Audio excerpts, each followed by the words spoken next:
How do you balance cursing in therapy sessions? I'm assuming this is coming from another therapist because they say that they are worried about their professionalism. So I make it very clear that I am a girly who likes to throw around a fuck word or two. If you go on any of my platforms like my website, my Psychology Today, my social media, it is very clear that I am a therapist that uses that type of language. So the clients that are reaching out and choosing to work with me, they have an idea of what they're signing up for.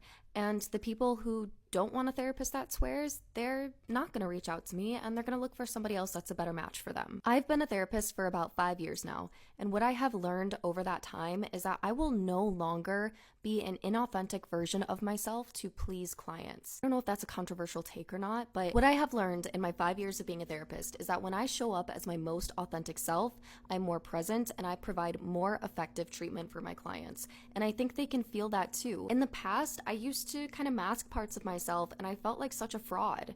And I truly believe that part of the reason I provide effective treatment for my clients is because I'm actually having a real relationship with them. They're not getting some watered down version of me, they're getting me. That being said, I always orient myself towards the client. So I know my relationships well enough with my clients and I know my clients well enough to know where that language will land well and who it might not land well with. And so there might be people where I swear much less with, and there might be people where I swear much more with, and it truly depends on what they need and our authentic relationship. My initial intake with clients, I let them know that if ever I say something they don't like, I get off track, or I'm off base of their experience, that they can always let me know and we'll have a conversation about it.